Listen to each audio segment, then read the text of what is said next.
בעזה בשדרות ילדות רוצות לחיות. בעזה בשדרות ילדים רוצים לחיות.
אין הבדל בין דם לדם כי כולנו בני אדם.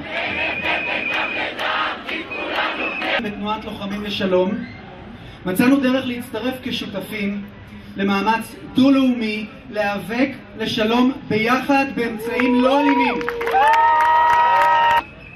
טוב, אני ישבתי בכלא הישראלי ל10 שנים, ככה נדאב לי, מגיל 14, ולקחתי בעבר חלק במאבק האלים למען שחרור פלסטין והעם הפלסטיני. אנחנו מאמינים שחלקים גדולים בשני הצדדים מרגישים כמונו ומאמינים בדרך שלנו.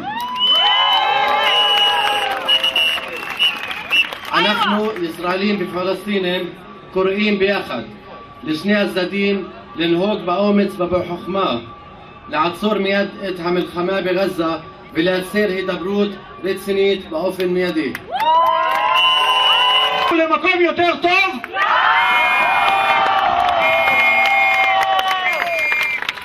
סרט האימים שאנחנו חיים בו, חברות וחברים, כמה כואב להגיד, אבל זה סרט שכבר היינו בו. אפילו אני לא זוכר את שמות כל המבצעים בעזה, אז אני אקריא לכם אותם מההתחלה ועד היום. הגענו לכאן כי אנחנו גם מבינים שמה שבאמת התפוצץ זו אותה אשליה של סטטוס קוו שבו הפלסטינים חציים תחת כיבוש בגדה וחציים במכלאה בעזה, ויש מי שחושב שהנורמליות בישראל תימשך. הבועה הזו התנפצה. את הדבר הזה צריך להחליף בדרך אחרת, דרך של יציאה מהמשבר ומהחורבן הזה.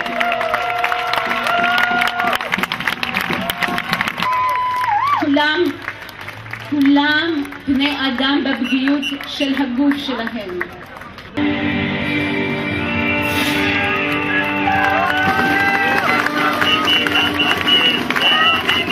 אנחנו לא רוצים אתכם פה.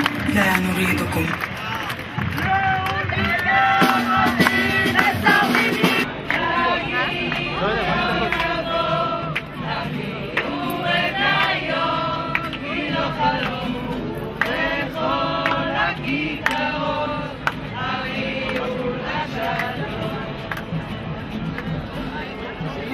תחת הטיפונות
הזה הוא פשע מלחמה. מבצע צבאי